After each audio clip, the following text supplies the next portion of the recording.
பிரியமான தேவ பிள்ளைகளே, உங்கள் யாவருக்கும் ஆண்டவராகிய இயேசு கிறிஸ்துவின் நாமத்தில் அன்பின் வாழ்த்துக்கள்.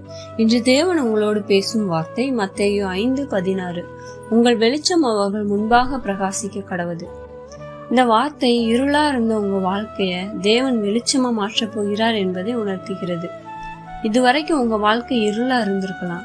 அநேகர் உங்களை பார்த்து, இவன் மூஞ்சில முழிச்சிட்டு போனா போற காரியம் விளங்காதே, இவனை கூட்டிட்டு போனா நடக்கிற காரியம் நடக்காம போயிரும்பா, இவன் ஒன்னுத்துக்கும் சரிபட்டு வரமாட்டானே அப்படின்னு அநேகர் உங்களை கேலியாகவும் ஏளனமாகவும் கேவலமாகவும் பேசியிருப்பாங்க. இன்னைக்கு தேவன் உங்களை பார்த்து சொல்றாரு, உங்க இருள் நீங்கி நீங்க வெளிச்சமா மாற போறீங்க. யார் யாரெல்லாம் உங்களை கேவலமா பேசினாங்களோ அவங்க எல்லாம் உங்க வெளிச்சத்துல நடக்க போறாங்க. நீங்க தான் அவங்களுக்கு ஒளியாகவே இருக்க போறீங்க. மங்கி எறியப்பட்ட உங்க வெளிச்சம் மகிமையா மாறப்போகுது. விழித்திருங்கள், விசுவாசத்தில் நிலைத்திருங்கள். நீங்க எழும்புங்க, கர்த்தர் உங்களை எழுப்புவார். கர்த்தர் உங்களை ஆசீர்வதிப்பாராக. ஆமேன்.